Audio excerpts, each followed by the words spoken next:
Bom, o tema então hoje é a Igreja Católica Apostólica Romana. Dando sequência então àquele estudo das principais religiões que influíram no planeta, particularmente no mundo ocidental, hoje então nós vamos analisar essa instituição. Como sempre fazemos, sempre lembramos o seguinte: quando nós falamos dessas instituições, que é nosso modo de ver e os ensinamentos desse grande mestre sempre foram nesse diapasão, essas religiões todas não têm uma origem divina. A origem é humana. Jesus nunca disse: buscai uma religião e ela vos libertará. Jesus foi muito claro: buscai a verdade e a verdade vos tornará livres. E a verdade é infinita e eterna. Cada um capta na medida da sua capacidade assimilativa. Quem assimilar mais verdade, mais próxima de Deus. Porque Deus é a verdade total. E nós somos verdades parciais. Então, as verdades parciais que nós somos, temos que ir evoluindo, não no sentido de fé, porque a fé é cega. O que é cego é escuro, é treva, é consciência. A consciência, sim, ela é clarividente, porque torna as pessoas conscientizadas clarividentes, que veem tudo com clareza. Então, o estudo tem que ser um estudo independente e dentro da verdade. Então, hoje cabe esse estudo dessa instituição. Essa instituição tem uma influência muito grande no mundo ocidental, sempre teve. Quando nós falamos dela, nós não falamos das bases. As bases, as massas, os seguidores são vítimas dessas cúpulas. Nós vamos analisar as cúpulas, os dirigentes, esses que manipulam as pessoas através da história da humanidade. Então, quando nós analisamos sobre esse aspecto de organização dessas instituições e dessas cúpulas, desses dirigentes. As massas, normalmente nas massas, tem gente maravilhosa. Particularmente nessa instituição, tem gente santa. Madre Teresa de Calcutá é uma delas. Um trabalho maravilhoso que fez lá na Índia. Aqui no Brasil mesmo tem uma irmã Dulce aqui, que também foi até santificada há pouco tempo. Trabalho maravilhoso. E assim, quantas instituições de benemerência, de beneficência, de caridade que eles chamam, quantas existem no mundo ocidental particularmente, que decorrem do trabalho dos seguidores dessas instituições, dos seguidores. Não é para eles que nós estaremos falando agora.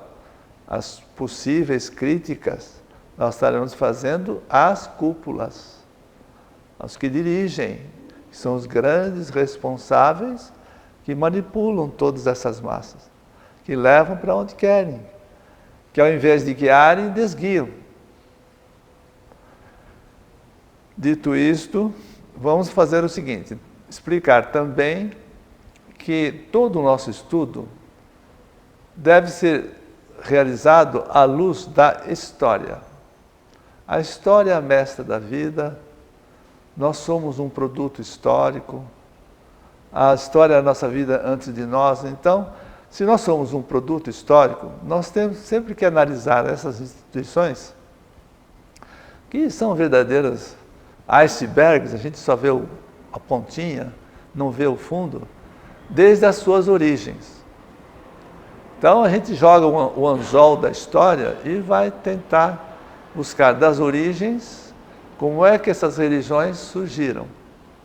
Como nós fizemos com o judaísmo, fizemos com o islamismo, Hoje vamos fazer com a Igreja Católica Apostólica Romana, não a ortodoxa. A ortodoxa é do século XI, com Miguel Cerulário, na Turquia, que tem igrejas católicas apostólicas ortodoxas. Na Turquia, na Grécia, na Rússia, etc. É a romana, da qual a ortodoxa saiu. A romana. Então, jogando um anzol da história, nós vamos verificar o seguinte. Essa instituição diz que ela tem uma base bíblica. E onde é que está a base bíblica? Está num dos evangelhos. Está em Mateus, capítulo 16 e 19. Eu vou fazer uma sinopsezinha dos dois capítulos, numa linguagem assim mais moderna. Eles dizem o seguinte, que ela existe em função desses dois ensinamentos dados por Jesus. E que Jesus é que é praticamente o fundador dela. Nós vamos examinar se essa afirmação é correta. Primeira coisa, o que diz esses dois capítulos? Em síntese, diz o seguinte: Pedro estaria numa reunião com Jesus e teve uma visão. E Jesus pergunta a Pedro: Pedro, quem você acha que eu sou? E o Pedro teria dito: o Senhor é o Messias. Então lá está dito assim: bem-aventurado és Pedro. Pedro, tu és pedra, e sobre essa pedra edificarei a minha igreja. Dar-te-ei as chaves do céu. Tudo que ligares na terra será ligado no céu. Tudo que desligares na terra será desligado no céu. E as portas do inferno não prevalecerão contra ela. É assim que se analisa isso. Esse mestre, Oswaldo Polidoro, o Kardec reencarnado, nesta obra, O Evangelho Eterno, na página 35, diz que isso não ocorreu, não é verdadeiro. Essa afirmação não é correta porque ela foi modificada no século IV, quando, entre 380 e 410, o Jerônimo, designado pela Igreja para fazer a versão do hebraico aramaico para o latim, que deu a Vulgata Latina, ele manipulou de tal maneira a Bíblia que deu essa versão. Quando, na realidade, o que esse mestre ensina é o seguinte, que ele foi o João Batista. Ele diz assim, na realidade foi o seguinte, o Pedro nunca se chamou Pedro. O nome dele era Simão Bar-Jonas, Simão, filho de Jonas. Começa que ele não tinha o nome de Pedro. Nunca se chamou Pedro. Esse nome Pedro foi incrustado, inserido. Segundo, o que realmente aconteceu? Quando Jesus fez essa pergunta e o Simão Bar-Jonas respondeu, ele diz assim, bem-aventurado és Simão Bar-Jonas, porque não foi a carne nem o sangue quem te revelou isso, a revelação. Que Pedro era um grande vidente, a revelação. Em verdade vos digo, sobre essa pedra, a revelação, o intercâmbio entre os dois planos da vida, sobre essa pedra edificarei a minha doutrina, e as portas do inferno não prevalecerão contra ela. Isso é o que esse mestre nos ensina, diferentemente do que está na Bíblia, porque a Bíblia foi muito manipulada, lamentavelmente. Ao lado disso, é preciso analisar também o seguinte, a Bíblia é um todo harmônico, deve ser um todo harmônico, um todo, é um sistema. Como todo sistema, é um todo que se sustém. Então não pode haver na Bíblia não pode ocorrer divergências de certas posições na Bíblia, num determinado livro, divergindo de outros livros. Por exemplo, para mostrar uma divergência. Quem vai ao Apocalipse, no capítulo 13 e seguintes, lá está muito claro quem é essa instituição. Lá diz que ela está sentada sobre a cidade dos 7 montes. É o cavalo preto do Apocalipse. Se diz mãe e mestra. Está sentada sobre a cidade dos 7 montes. Qual é a cidade que tem 7 montes? Monte Palotino, Monte Aventino, Monte Capitolino, etc. Os 7 montes. É Roma, cujo nome em português é o contrário de amor. Lá, não é? Deixa ter tudo muito bem claro que o sumo pontífice é o 666, todo mundo sabe, Vicarius Generalis Dei Integris, já foi falado aqui, 666, que o Martinho Lutero chamou de o anticristo, e chamou-a de a prostituta da Babilônia, isso no século XVI. Então lá está muito bem dito quem é o cavalo preto do Apocalipse. Olha, se ela é o cavalo preto do Apocalipse, como já foi analisado aqui, como é que ela pode ser tudo isso que está em Mateus 16 e 19? Há uma colidência, um antagonismo, uma divergência clara. E a Bíblia é um todo. Toda a interpretação bíblica deve ser lógico-sistemática. Ter uma lógica analisando sobre o aspecto de um sistema, que pouca gente costuma fazer. Então já é uma coisa que tem que ser estudada. Outro aspecto. Vamos analisar a vida de Pedro, um pouquinho de Pedro, certas características de Pedro, e os sucessores dele, como dizem que o Pedro teria sido o primeiro Papa, e depois os demais Papas seriam seus sucessores. Pedro vivia com Jesus. Jesus vivia pobrezinho. E Jesus dizia, até os passarinhos, as aves de uma maneira geral, têm seus ninhos. As raposas têm suas tocas. E o Filho do Homem, que era ele, não tem nem onde encostar a sua cabeça. Jesus vivia assim. O Pedro vivia com Jesus e era assim também.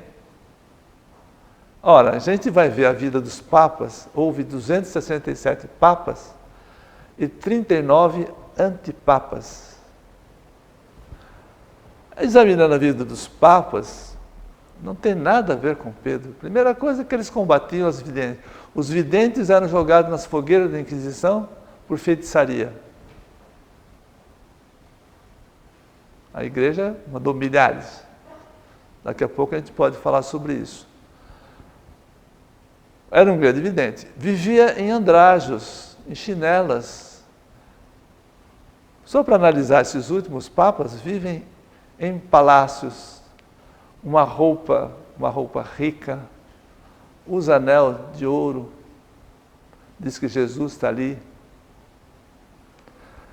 Antes do João Paulo II, eles andavam de Rolls Royce em Roma.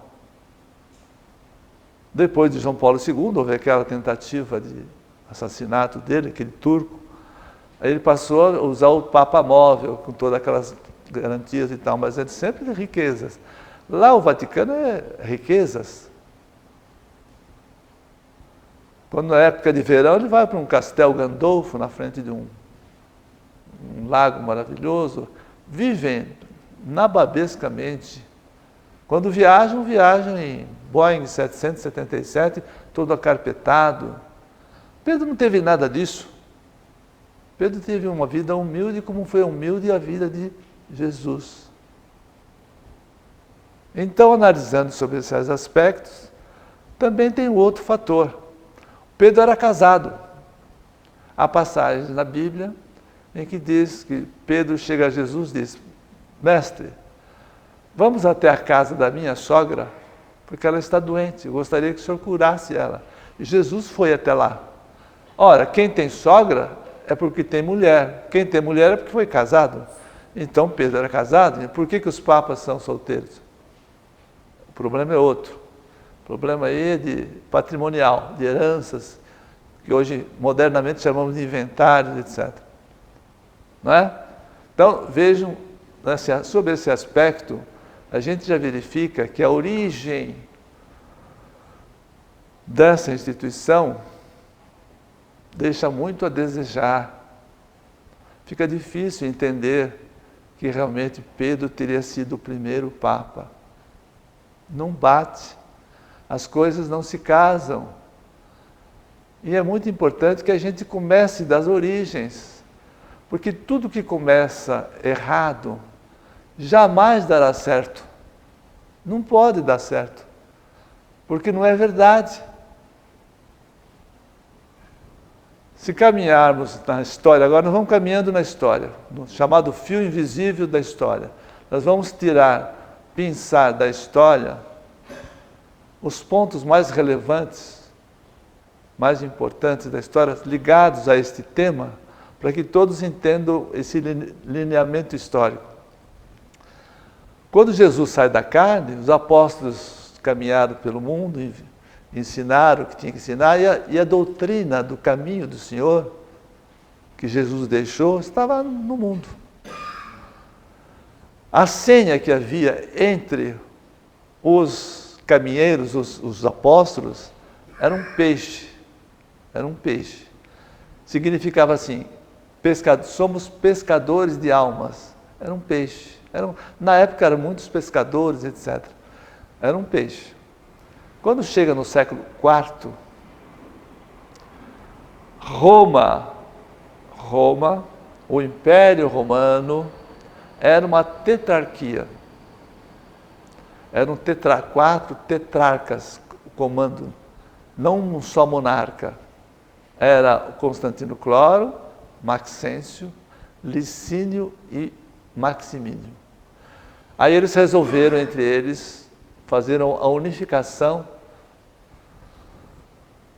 do poder. E a unificação naquela época era do mais forte. Então o Constantino Cloro marcha sobre o Maxêncio e derrota o Maxêncio. O Licínio derrota o Maximínio. Depois Constantino Cloro e o Licínio se encontram e quem vence é o Constantino Cloro. Então unificou-se o poder em Roma, ele se tornou o monarca, o imperador romano, Constantino Cloro, que no Apocalipse fala em 2 dragões. O imperador, aqueles símbolos apocalípticos. O segundo símbolo apocalíptico é o Império Romano. Vão ligando com o Apocalipse. Aqueles símbolos apocalípticos, nós já examinamos isso aqui. Muito bem. Constantino Cloro, então, queria restabelecer o antigo esplendor do Império Romano. Só que as falanges, ninguém mais queria pertencer às falanges romanas. O mundo de então já estava sendo espiritualizado. As coisas, a doutrina do caminho do Senhor estava no mundo. Ele, percebendo isso, ele forjou uma visão. Ele alega que estava numa batalha e surgiu uma cruz flamejante. E no meio da cruz estava em latim, porque só se falava latim castrense. In hoc signo vinces. Com este sinal vencerás. É o sinal da cruz, famosa cruz de Constantino. Qualquer historiador aí, qualquer livrinho de história, de colégio, tem tudo isso. César de Cantu, etc. Então, caminhando, ele forjou essa visão. Forjando essa visão, ele resolveu fundar uma instituição romana e deu o nome Igreja Católica Apostólica Romana. Substituiu as vidências, as visões, a revelação, por altares, para todo mundo se ajoelhar perante os altares de Roma. Pode ver que todos os sacerdotes, quando são ordenados, eles ficam deitados no chão, totalmente submissos a Roma. Roma locuta, causa finita. Roma falou, não se discute. Por isso que todo mundo se ajoelha. Para que todo mundo se ajoelhasse diante do Império Romano. E a revelação, a comunicabilidade entre os dois planos da vida, que Jesus fez publicamente, deixou no Pentecostes, os apóstolos também, essa revelação passou a ser combatida. Todos aqueles que tivessem revelação eram feiticeiros, eram mortos, assassinados. E o Constantino Cloro fez um édito, chamado Édito de Milão, em 313, o famoso Édito de Milão. Esse Édito de Milão, ele cria também o culto às imagens. Em substituição à revelação, o culto às imagens. Aquelas imagens da mitologia greco-romana, que eram de belos olhos, mas sem pupilas, era o cultivo das imagens, que existe até hoje. Não farás imagens quaisquer para as adorar, não é? Segundo o mandamento. A igreja não fala em 10 mandamentos, só fala em catecismo. Que se falar em 10 mandamentos, ninguém dá... Em casa de enforcado não se fala de corda, né? Não se dá tiro no pé, não se vai falar. Então, automaticamente, obrigou a todo mundo a se ajoelhar diante dos altares de Roma, culto às imagens, e assim a revelação foi bloqueada. Por isso que ela é o cavalo preto do Apocalipse, porque a revelação é luz, ilumina as pessoas, o intercâmbio entre os dois planos da vida. E o bloqueio da revelação e colocar imagens no lugar e se ajoelhar diante de simulacros mudos, significa o quê? Jogar todo mundo nas trevas.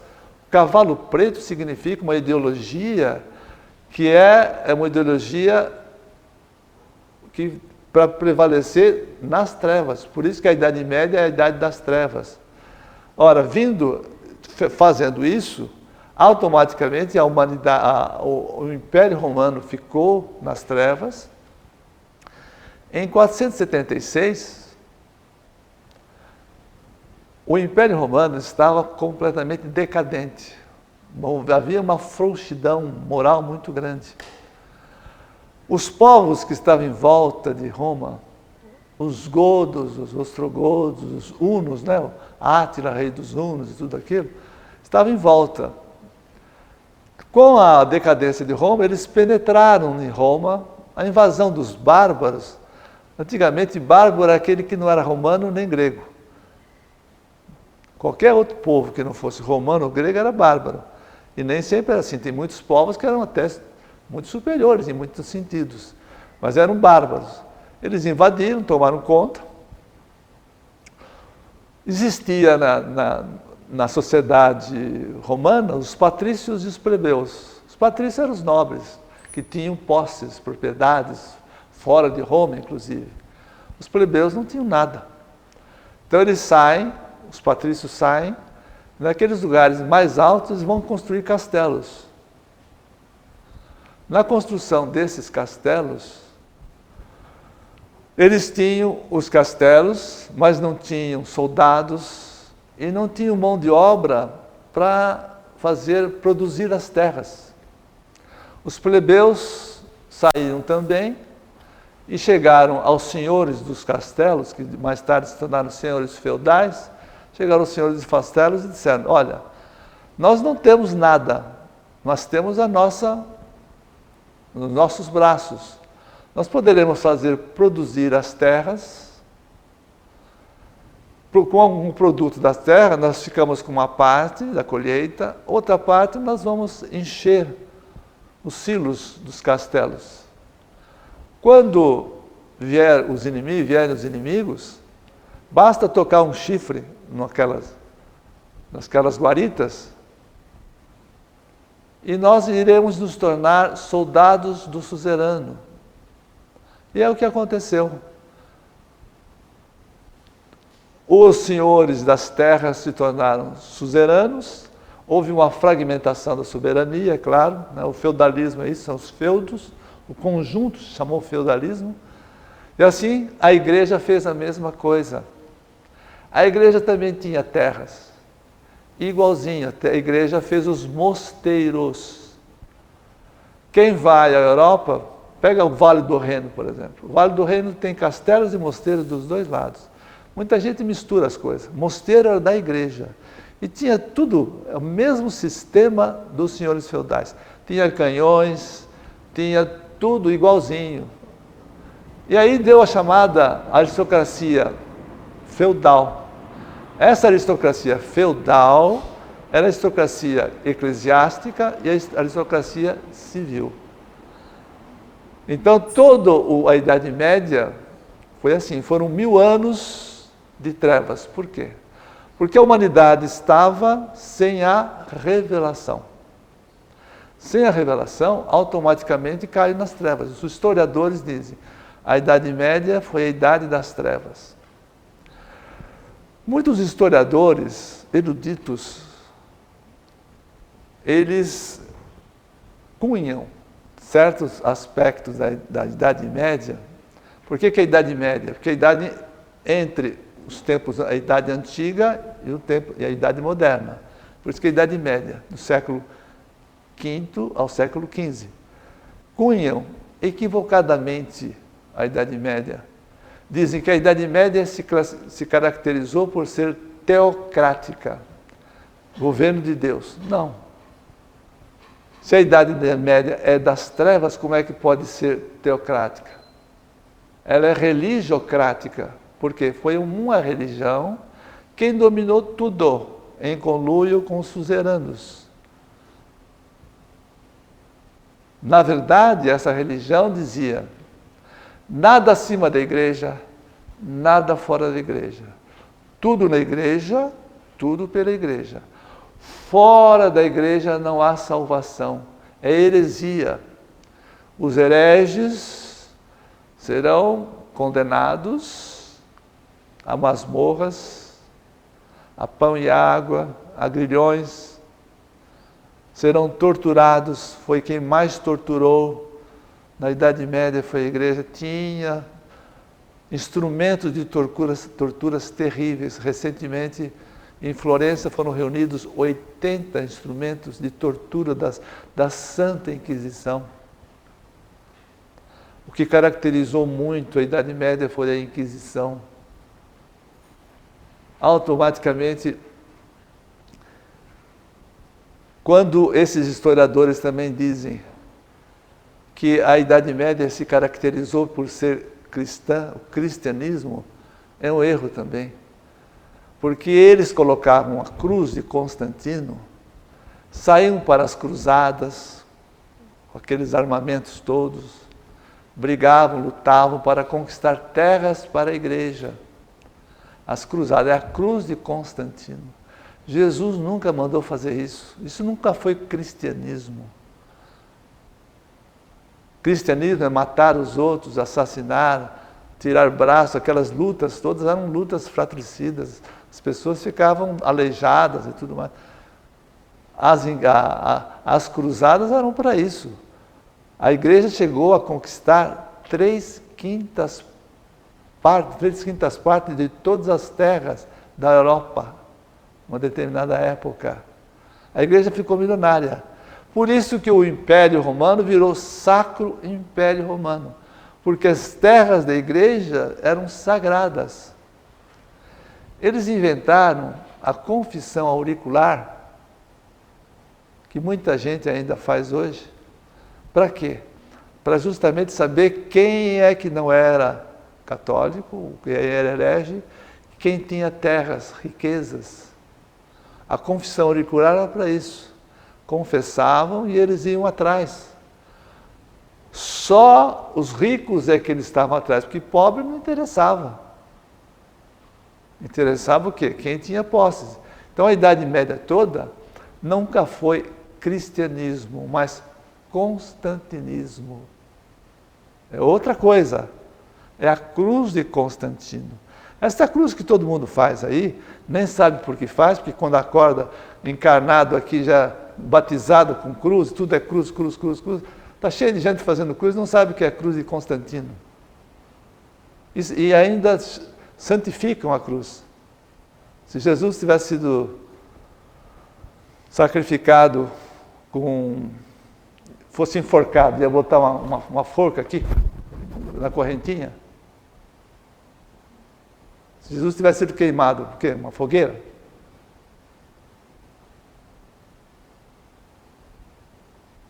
Tem sentido? Se Jesus tivesse sido morto com uma faca, degolado, uma degola, botar uma espada aqui, por que põe uma santa? Por que uma cruz? Nada tem a ver com o cristianismo, mas constantinismo. Então a Idade Média realmente foi isso, tudo isso, foi um desastre total. A humanidade realmente foi um atraso muito grande, porque a revelação, esse intercâmbio entre os planos do mundo estavam sufocados. E havia perseguições terríveis. Os historiadores, a Igreja principalmente, dizem que a Santa Inquisição, o Tribunal da Santa Inquisição, teria sido oficializado no século XIII pelo Papa Gregório IX. Realmente foi oficializado, foi tornado oficial, mas oficiosamente existiu desde Constantino. E foi até o século XIX. Até o século XIX, da época, 1870, da unificação da Itália. Vamos chegar lá historicamente. Nós estamos caminhando na história, estamos na Idade Média ainda. Então, a Idade Média realmente foi uma época religiocrática. Toda a Igreja manipulou tudo aquilo. Por isso que ficou sacro Império Romano. A Igreja tomou conta de Roma. Roma era toda dela. E era ligada aos senhores feudais e tudo aquilo.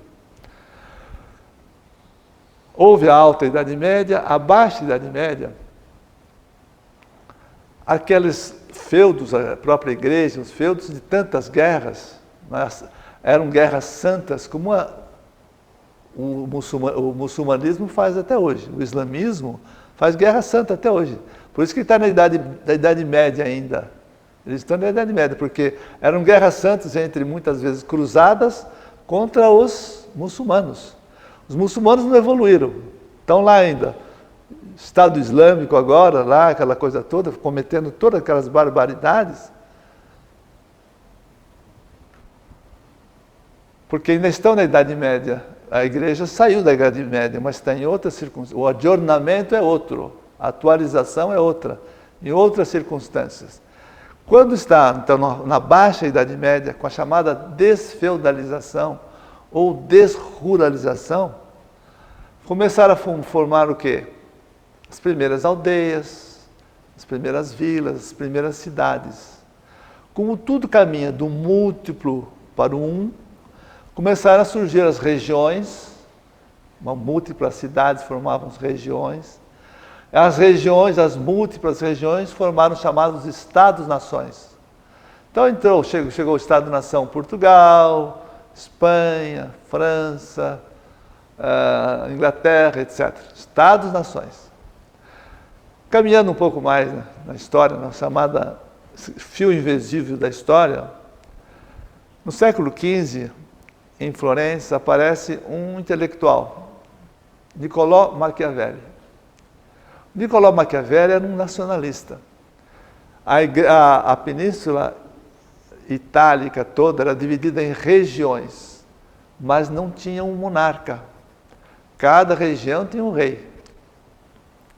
Mas ele queria unificar, tornar a nação politicamente organizada, a Itália, porque as outras nações já estavam organizadas. Portugal, Espanha, etc., já estavam unificadas.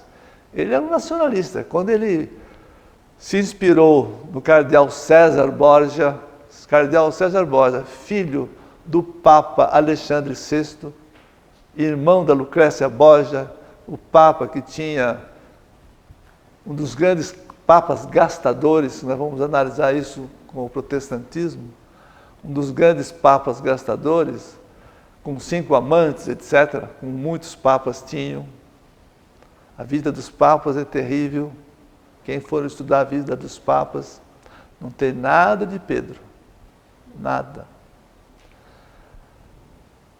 Nicolau Maquiavelli, então, quando escreveu O Príncipe, ele não era um imoral, ele era um amoral, porque ele dizia, o fim justifica os meios. Vamos todos, a virtude que ele falava, era no sentido de que ele queria que um príncipe, porque os que mandavam na cidade eram príncipes, né? Eram principados. O príncipe teria que ser temido ou por amor, ou teria que ser respeitado ou por amor ou por temor. E que ele, tendo em vista o fim, que era a unificação das regiões, tornar a Itália unificada, teve como modelo o César Borgia, que era um cardeal astuto, malandro, muito esperto. E ele se inspirou no príncipe no César Borgia, o cardeal César Borgia. Pois bem, caminhando para frente, esse sentimento nacionalista na Península Itálica foi crescendo. Quando chega no século XIX, surgem os chamados revolucionários que queriam unificar a Itália. Então, lá no Piemonte, surge um Vittorio Emanuele II, um Camille Cavour. Do Brasil, um italiano que estava aqui, Giuseppe Garibaldi, Juanita Garibaldi, aquela catarinense, todos eles, os chamados carbonários. Esses revolucionários todos, a maçonaria, estavam desejosos de tornar toda a Península Itálica unificada em torno de Roma.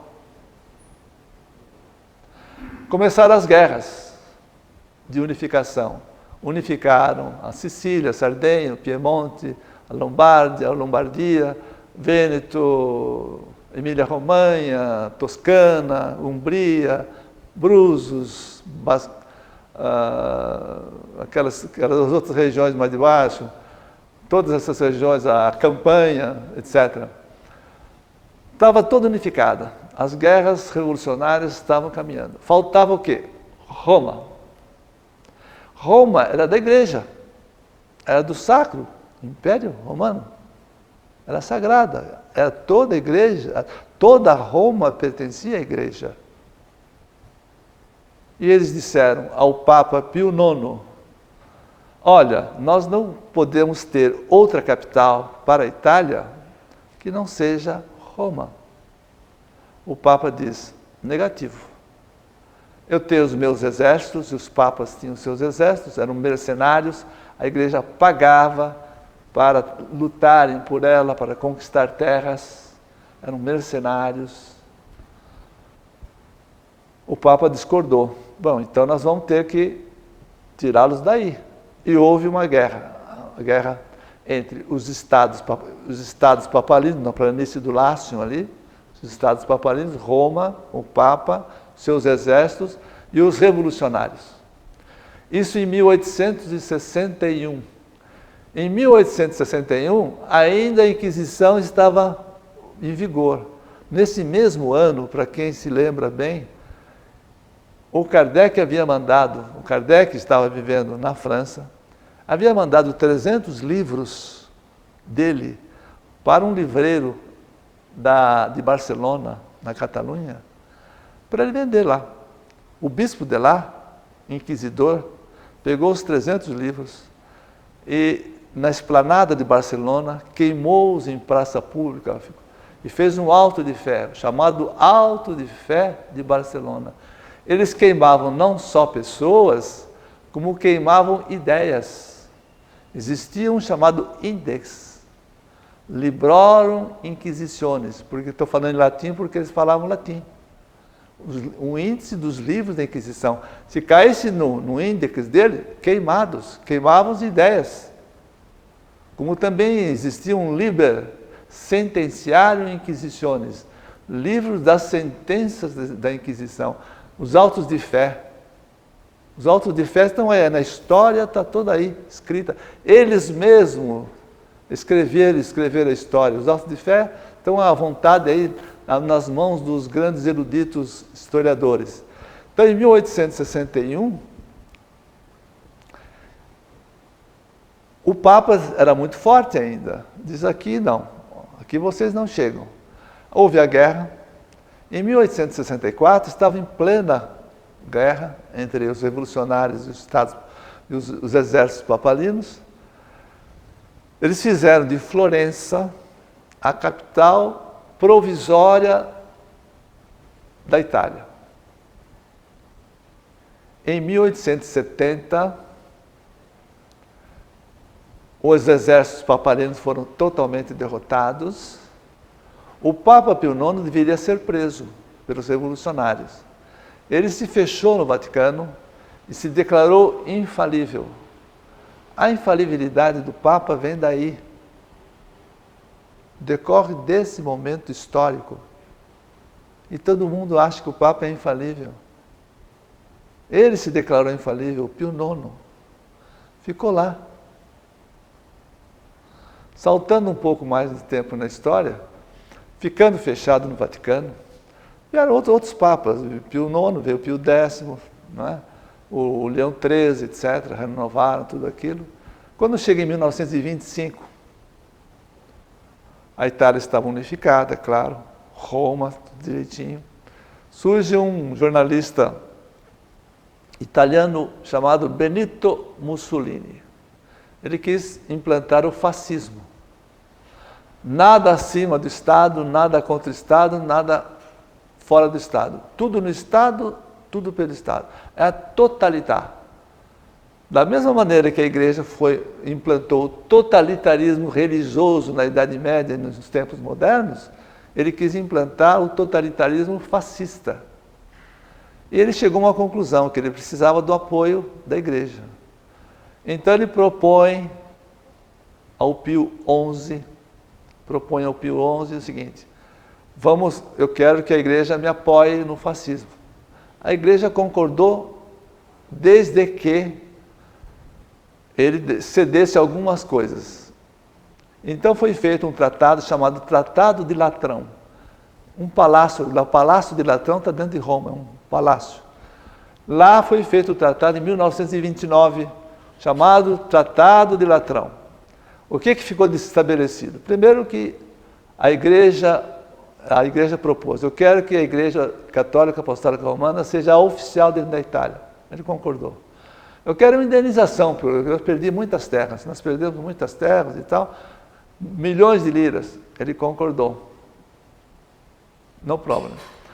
Quero também que aqui dentro de Roma, nesses 44 hectares que existem aqui, são uns 850 metros de frente por uns 1000 metros de profundidade, assim. Tem uma geografia meio diferente, mas é isso. Toda muralhada, aqui se torna um Estado independente. O menor Estado independente do planeta. E o Papa seja o monarca, o príncipe. Ele concordou. Até hoje, o Vaticano está lá. A Santa Sé. Como é que está organizada a Igreja Romana lá? Tem esse território, tem o povo, tem o governo soberano, o Papa é o monarca absoluto, tem o poder temporal e o espiritual, e tem um sistema assim, tem um primeiro-ministro, que é o secretário de Estado, um cardeal, que é o secretário de Estado, tem a Cúria Romana, tem os ministérios, eles chamam de congregações. A partir daí, de 1870, é que a Inquisição acabou.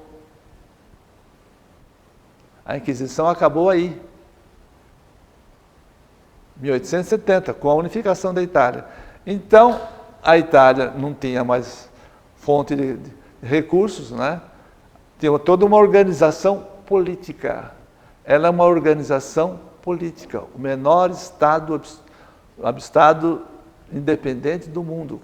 Tem toda essa organização, as congregações, o Santo Ofício hoje é a Congregação para a Doutrina da Fé, cujo penúltimo cardeal, cada congregação tem um cardeal, é o Ratzinger, que é o Bento XVI.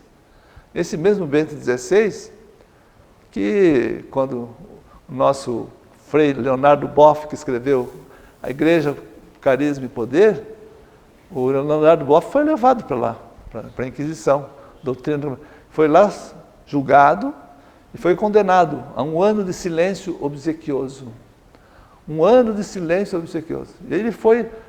Ele conta numa revista que eu tenho até hoje, que eu li muito bem, ele conta que ele foi levado lá truculentamente, com truculências. Ele andou por aqueles lugares lá dentro do Vaticano, e quando ele ficou de frente para a doutrina, ele falou aqui, quanta gente foi judiada aqui. Olhou para uma cadeira, aquela cadeira, ele falou, essa cadeira aqui, os que eram inquiridos sentavam numa cadeira embaixo tinha brasas com pregos. Quem que não confessa? Não é? Então, ele mesmo declara isso. Então ele diz, a igreja, ele confessa, a igreja não pode continuar do jeito que está. Nós vamos falar um pouquinho daqui a pouco do clero progressista no Brasil, daqui a pouco. Ele foi condenado, não foi excomungado nem nada, ele continua, ele se casou com a própria secretária e tal, tem uma outra vida, escreveu 50 e tantos livros e tudo mais. Daqui a pouco vamos falar sobre o clero progressista. Então, a organização é essa, tem lá dentro tudo que um Estado tem. Tem a biblioteca do Vaticano, a famosa biblioteca do Vaticano, tem o Museu do Vaticano, que eles usam muito o museu, tem uma arrecadação enorme, que eles emitem selos, tem arrecadação do turismo lá. Tem cidades na Europa como Roma, Paris, Londres e tal, 100 mil turistas por dia. Então tem uma renda fabulosa aquilo tudo, né? Lá dentro do Vaticano tem observatório, tem uma academia de ciências agora, tem o Observatório Romano, que é o jornal deles, tem 3 mil funcionários.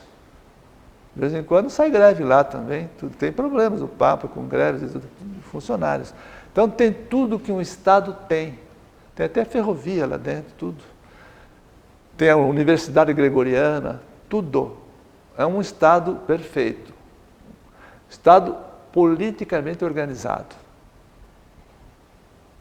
É assim que está hoje organizado. Vejam tudo, como eu disse. Olha, das origens que nós vimos de Pedro, olha, nós fomos caminhando no espaço e no tempo, chegamos nessa organização que está aí. E o Brasil? Essa instituição alega, porque cada vez tem uma estatística diferente. Eu já vi estatística que dizia, nós somos 900 milhões no mundo de católicos. Outra, agora recentemente disseram, não, nós somos 1 bilhão. Ainda estão perdendo para os muçulmanos, porque os muçulmanos estão agora com 1 bilhão e 500 milhões, assim por diante. Está uma disputa aí. O fato é o seguinte, eles temos 1 bilhão de católicos no mundo. Nominalmente, porque na realidade, hoje acho que não tem nem 300 milhões nominalmente, que realmente frequente, direitinho, a igreja está decaindo muito. Daqui a pouco nós vamos falar sobre isso. E eles acham que o Brasil é o maior país católico do mundo. Por quê? Porque o mundo ocidental, as Américas principalmente, foram colonizadas pelos europeus. Portugal e Espanha, a América Latina.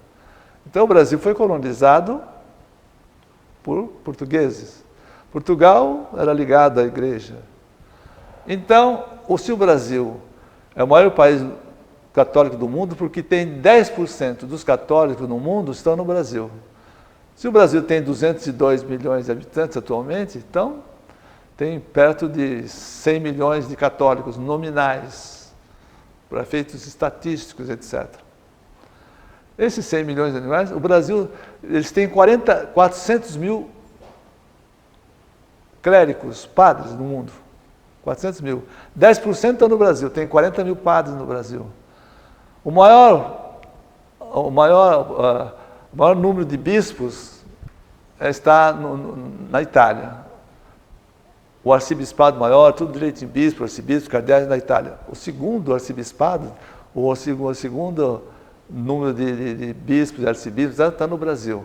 Então o Brasil é um país importantíssimo. Então vale a pena a gente estudar um pouquinho.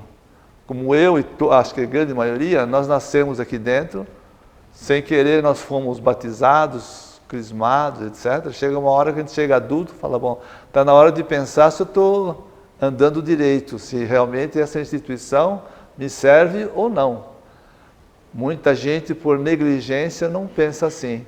Vai indo, que é muito mais fácil, por comodismo, vai continuando e olha, aí que as coisas se complicam. Então vamos ver como é que está o Brasil. O Brasil foi colonizado por Portugal. Os colonizadores, quando vieram para cá, Tomé de Souza, D. Duarte da Costa, sabe, aquelas coisas, vieram para cá, chegaram aqui e verificaram, acharam que o Brasil era uma ilha. Então deram o nome de Ilha de Vera Cruz, sobre o signo da cruz de Constantinos, o Brasil. Depois verificaram que não era uma ilha, havia um continente. Então é terra de Santa Cruz, santificaram a cruz, terra de Santa Cruz, cruz de Constantino. Depois é que descobriram que não, tem pau-brasil e tal, virou Brasil. Mas a colonização toda vieram missões para cá, etc., jesuítas, tudo aquilo, todo mundo conhece muito bem. Então, o Brasil colônia e o Brasil império foi muito influenciado pela própria igreja. A igreja dominou isso aqui. No império, inclusive, os padres eram funcionários públicos. E tem uma historiadora nossa, Anita Nowinski. Alguns anos atrás, ela escreveu uma obra, ela é doutora em História pela Universidade de São Paulo. Ela chamou da História do Brasil, a Inquisição, o horror da Inquisição.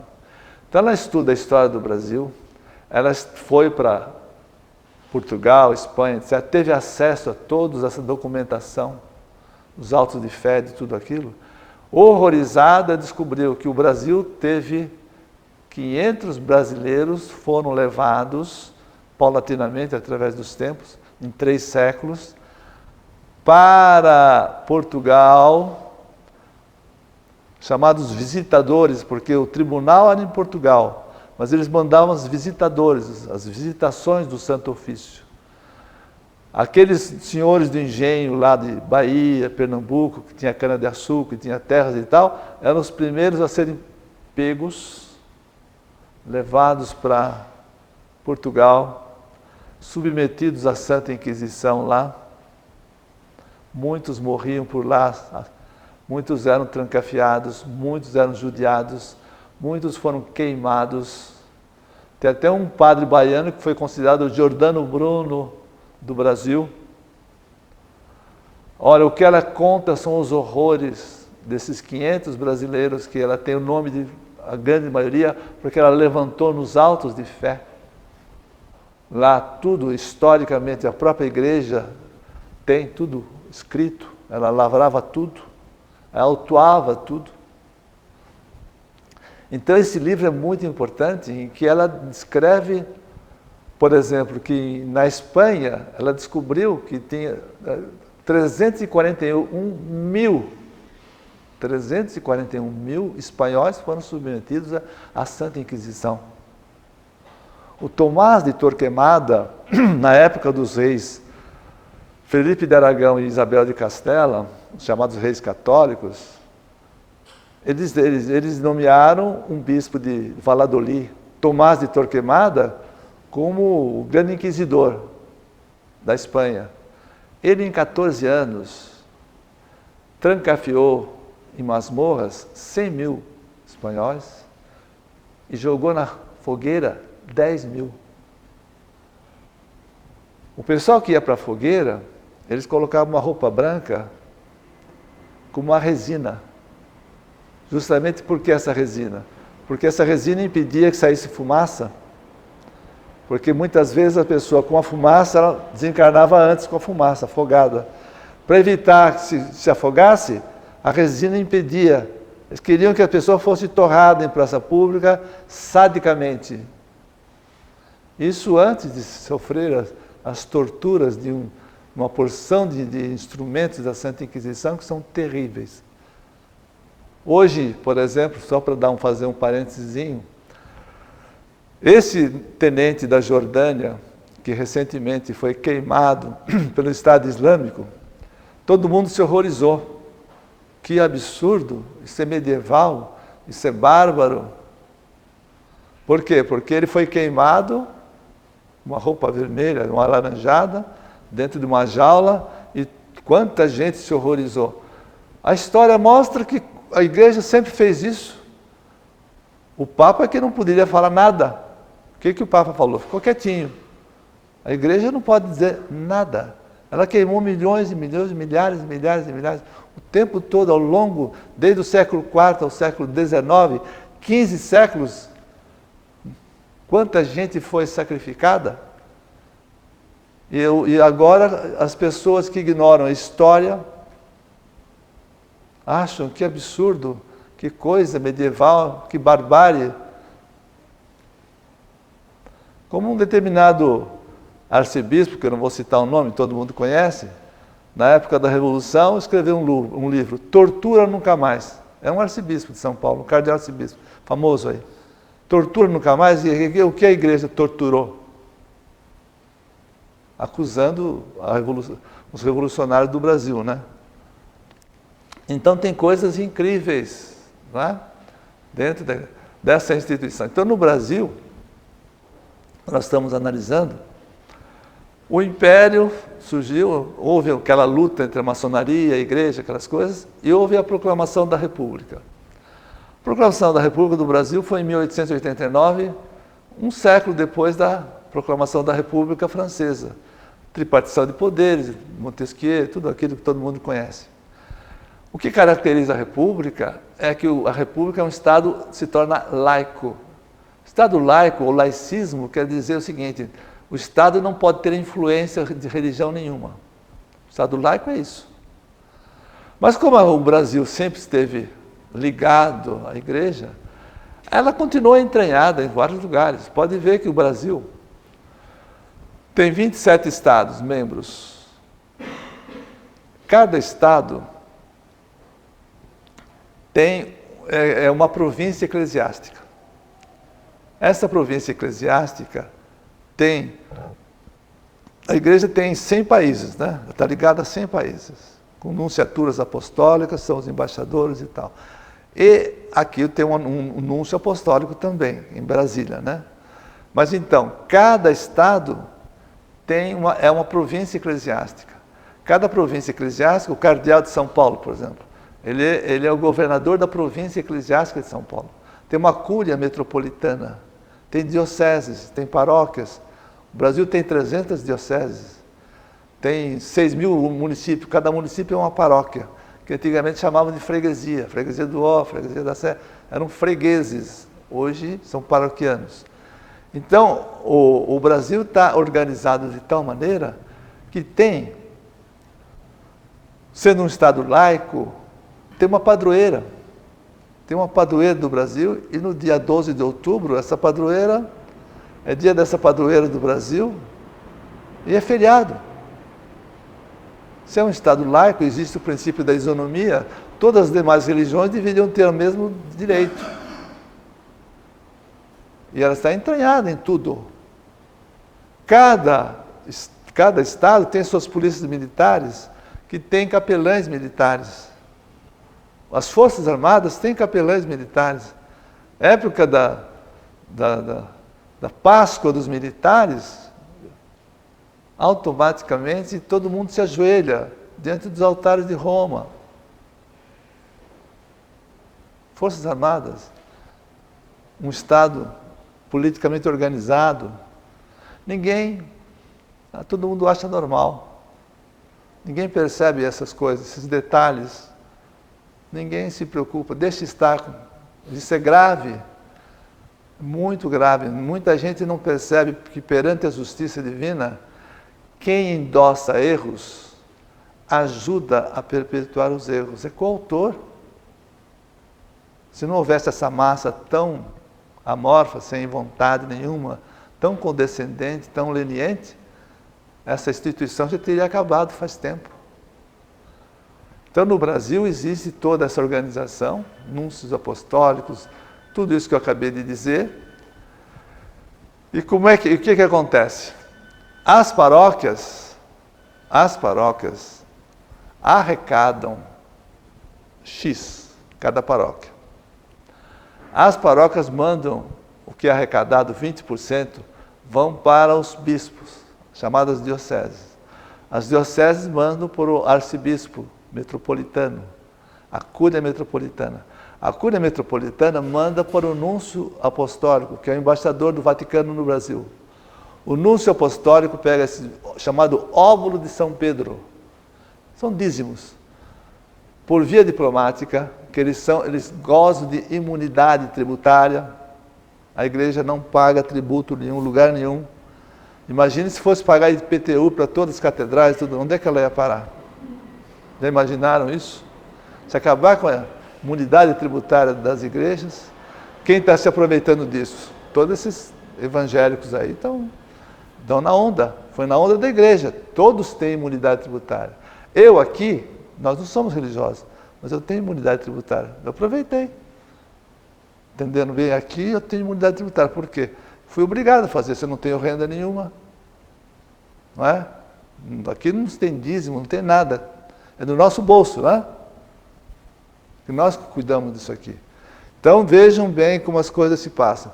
Então o fato de ser o maior país católico do mundo é aquele que teoricamente mais manda dinheiro para onde? Para o Banco do Vaticano. O Banco do Vaticano recebe aquilo, todo esse dinheiro, e joga nas bolsas de valores de Londres, de Tóquio, etc. Pirelli é mais pneu, etc. Então, o Brasil é uma sangria que essa instituição está fazendo há quanto tempo daqui? Ninguém diz nada, ninguém fala nada. Todo mundo aceita passivamente tudo isso. Então, o Brasil é isso. No Brasil, vamos analisar a igreja no mundo agora. O que está acontecendo com a igreja hoje? Eu tenho até um recorte aqui que eu vou procurar ler um pouquinho para vocês. A igreja hoje no mundo está decadente. Não é? Ela, no próprio Apocalipse, já está dito lá que ela vai desaparecer, vai ser precipitada para nunca mais ser encontrada com os acontecimentos apocalípticos, catastróficos. E Roma vai afundar. Mas hoje em dia, como é que está? Qual é a situação dela? Por que ela está decadente? Está definhando, está diminuindo cada vez mais. Por quê? Ela está definhando cada vez mais, justamente porque vários fatores. Um dos fatores, a pedofilia nos Estados Unidos. Aquilo repercutiu muito mal. Só de indenizações em dólares lá, a igreja se enfraqueceu muito. O escândalo do Banco do Vaticano com o Banco Ambrosiano, que deu aquele suicídio do presidente do Banco Ambrosiano, que lavavam, através do cardeal Marcinkus, que era o diretor do Banco do Vaticano, lavavam dinheiro da máfia italiana, um escândalo terrível. Aquilo ali foi muito ruim para a igreja. Ao lado disso, existem os intelectuais da Europa, que escrevem grandes best-sellers e que estão acabando com a igreja, porque eles estão confundindo as religiões com Deus. Acho que acabando com as religiões, estão acabando com Deus, que não tem nada uma coisa com outra. Por exemplo, o Big Bang é um dos fatores. O Big Bang prega o materialismo, praticamente. O nada produziu todo esse universo maravilhoso. Não vem de uma mente universal, mas vem de um nada. Big Bang. Além do Big Bang, tem os grandes escritores. O Stephen Hawking, por exemplo, da Universidade de Cambridge. Esse que está fazendo um filme sobre ele agora. Todo complicado. Escreveu uma breve história do tempo, né? E ele tem uma posição totalmente Big Banguista. Ele é um Big Banguista. Ele é um cosmólogo teórico, não é prático. Diferente. Pega, por exemplo, um Richard Dawkins, que escreveu uma tradução no Brasil, eu achei que a tradução não está boa. Um Deus, um delírio. Que ele diz assim, vamos fazer uma cruzada ateísta. É um neodarwinista. Está confundindo o neodarwinismo com Adão e Eva, aquelas coisas que também nós já analisamos muito bem aqui. Adão e Eva não são dois indivíduos, são duas comunidades, etc. Tudo isso foi bem explicado aqui, já anteriormente. Como outros autores, como o Dan Brown, por exemplo, que escreveu Anjos e Demônios, O Código da Vinci, todos esses best-sellers estão acabando com a igreja lá. E a igreja, com esses escândalos todos, a igreja se enfraqueceu muito. Recentemente, esse Papa Bento XVI, surgiu aquele escândalo de que ele tinha documentos secretos, que um mordomo dele teria vazado, a imprensa investigativa entrou, e o mundo todo está sabendo de muita coisa. Ele vendo tudo aquilo aquele escândalo do Banco do Vaticano, aquelas coisas todas, e tudo que está acontecendo por lá. Vendo o exemplo de um Papa anterior, João Paulo I, que ficou só 33 dias, provavelmente deve ter descoberto muita coisa, que desencarnou, muita gente acha que não foi um desencarne normal, 33 anos, muito moço, relativamente moço. Esse Papa Bento XVI, com 84 anos, falou, eu vou sair fora, estou fora dessa. Renunciou e vive maravilhosamente bem lá dentro do Vaticano e tal. Renunciou, houve um novo conclave, porque lá é tudo feito por eleição. Enquanto não... Eles ficam fechados dentro da Capela Sistina. Enquanto não saiu aquela fumaça branca, não tem Papa. Só sai fumaça preta, fica o povo lá esperando o Papa. Surgiu a fumaça branca, habemos Papa. Então, surgiu quem? Francisco, esse Papa. É Jorge... Como é que é o nome dele? Jorge Bergoglio. Eu sei que ele tem uma descendência italiana. Ele é argentino. Esse aí, que faz parte, no meu entendimento, de uma facção da igreja, que eu deixei de falar. Aqui no Brasil, a igreja está dividida em cinco grandes parcelas. Tem a TFP, Tradição, Família e Propriedade, que é ultra conservadora, se deixar, vem a Inquisição novamente, do Plínio Correia de Oliveira, etc. Tem a igreja conservadora, chamada Armada do Papa, que tem Opus Dei, catecúmenos, focolares, etc. Tem a popular os clero progressista, do Leonardo Boff, Frei Beto, esse do Fome Zero, tal, Frei Beto, etc. Essa turma, do popular no progresso, são aqueles padres que o Plínio Correia de Oliveira chamava dos padres de passeata e tal. São padres idealistas que a gente observando a vida deles.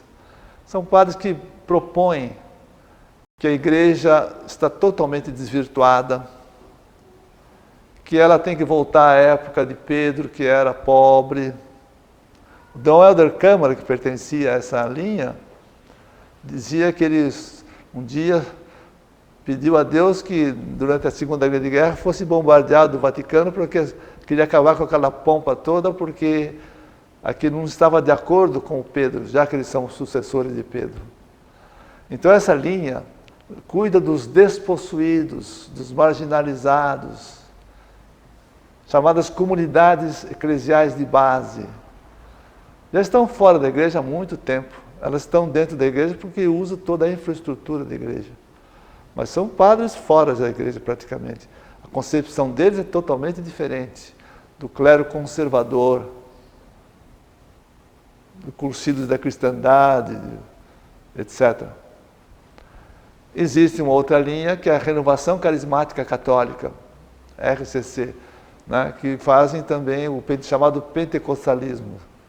E existe um padre, aí, Marcelo Rossi também, né, que também tem uma grande facção que carrega muita gente. Então, o Brasil está muito dividido. Esse Papa, tudo leva a crer que ele está muito ligado a esse concílio episcopal latino-americano, que ele era argentino, a essa turma do clero progressista, que é uma linha franciscana de pobreza. Então esse Papa realmente parece que ele tem boas intenções. Ele pegou uma situação dificílima, porque toda a herança que o Bento XVI deixou para ele foi consertar tudo aquilo. E ele chegou a conclusões terríveis, ele está tentando fazer muita coisa. Só que ele ainda conserva muita coisa. Por exemplo, ele voltaria a ser Pedro mesmo se ele tirasse toda aquela roupagem muito granfina que ele tem. Ele só não está usando aquele sapatinho vermelho do outro. Esse sapatinho vermelho do outro era feito por um sapateiro famoso lá de Roma e tal. Essas roupas de Papa são esses costureiros famosos lá de Milão, etc. Ele continua usando aquilo. Ele falou, eu não vou usar uma cruz aqui, a cruz de Constantino, de ouro, como os outros usam. Ele colocou de bronze, mas o anel dele ainda é de ouro. Ele aqui no Brasil deu de presente para alguém de um local pobre aqui no Brasil, o anel de ouro, aparece até na televisão. Então ele tem um anel de ouro. Por que ele não tirou? Então tem coisas, não é? Que a gente continua ainda com toda aquela forma. Ele apenas não está morando mais onde ele morava porque ele não quer ficar isolado, ele tem medo de alguma coisa que acontece lá dentro. Então ele foi morar junto com os outros cardeais aposentados lá, que é para não ter problemas. Porque antigamente na alimentação muita coisa acontecia, né? Antigamente havia muita coisa, eu não vou dizer o que, né? Muita gente pode imaginar. Então, esse Papa parece que quer consertar a igreja, arrumar um pouco aquilo tudo. E essa reportagem que eu tenho aqui, eu vou ler um pouquinho dela para vocês, é uma reportagem recente. É uma reportagem de dezembro, dia 23 de dezembro, mas um pouco antes do Natal. Então, um pouco antes do Natal, ele reuniu todos os cardeais lá de Roma, a Cúria Romana. Eu vou ler só um pedacinho aqui, não vou ler tudo, para você ver o que ele fala para todos os cardeais, que chocou muita gente. Então ele diz assim, Papa aponta os 15 pecados da Cúria Romana. Ele diz assim, foi com uma lista dos 15 pecados da Cúria de Roma que o Papa Francisco ontem, um pouco antes do Natal então, né?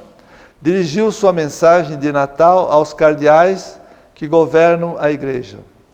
Então ele diz o seguinte, ele convida o clero a fazer um exame de consciência a respeito das doenças entre as quais ele acha que a igreja está doente. Quais são as doenças da igreja? O Alzheimer espiritual e a esquizofrenia existencial, de que padecem os religiosos e altos funcionários da Santa Sé. A seguir, ele faz acusações das irregularidades do Banco do Vaticano, pelos escândalos que tem lá, escândalos sexuais, inclusive, e pelo vazamento de documentos secretos do Papa Bento XVI. Então, ele quer fazer uma profunda reforma, né, na Cúria Romana. Fazer uma faxina, uma limpeza. E ele fala aqui, na primeira parte, ele lista as doenças do Alzheimer, da esquizofrenia e outras mazelas que estão acontecendo lá. Então ele diz assim, o que ele diz que é Alzheimer? Para ele, o Alzheimer espiritual é a patologia de quem se esquece da história da igreja e tal. Trata-se de um declínio progressivo da faculdade espiritual. E o que é esquizofrenia? A esquizofrenia existencial é a doença daqueles que vivem uma vida dupla, fruto da hipocrisia típica do medíocre e do progressivo vazio espiritual. E se refere muito à cisânia e à fofoca que tem lá dentro do Vaticano. Irmãos, guardemos-nos do terrorismo da intriga. Então, o Vaticano nunca foi diferente. A vida, quem estuda a história da igreja, a vida dos papas, de tudo aquilo que está acontecendo, nunca foi diferente do que ele está falando agora. Parece que é uma novidade para muita gente diz, olha esse Papa Francisco, que maravilha, ele é um santo, ele está ajudando isso aqui. Nada disso, na minha opinião. Ele está tentando tapar o sol com a peneira. Está tentando melhorar um pouco a visão, porque a igreja está definhando. Está todo mundo fugindo. Veja no Brasil. O Brasil, a igreja aqui no Brasil, a maioria ou se torna cética ou cai na mão dos telespastores. Os telespastores, chamados evangélicos, estão roubando toda a clientela da igreja aqui, toda a freguesia da igreja. Esse cardeal arcebispo de São Paulo disse, eu estou horrorizado porque eu vou nas missas, eu não vejo mais jovens. Então a igreja agora quer pegar os jovens, porque a igreja envelheceu. O pessoal que vai para as igrejas agora é tudo pessoal velho. As pessoas almoço quase não vai. Então eles fazem um movimento muito grande. Esse mesmo Papa Francisco veio aqui fazer um congresso mundial dos jovens aqui no Rio de Janeiro. E a igreja foi recebida, ele foi recebido com todas as pompas e gastou-se rios de dinheiro lá na prefeitura do Rio de Janeiro para recebê-lo, parou o país, virou até feriado municipal lá. E as outras religiões não têm direito, e o princípio da laicidade, o laicismo, e a isonomia entre todas as religiões. Só no Brasil tem 6.000 seitas protestantes recentemente criadas. Então a igreja realmente está numa situação difícil, e de acordo com o Apocalipse, ela deverá desaparecer, será afundada para nunca mais ser encontrada nos grandes acontecimentos apocalípticos que estão programados. E lá, no capítulo 14 do Apocalipse, versículo 8, lá diz assim, e aqueles, quando acontecerem os acontecimentos, ocorrerem os acontecimentos, e aqueles que forem encontrados com o seu sinal na fronte, não terão descanso dia e noite. É para pensar. Está terminada a palestra.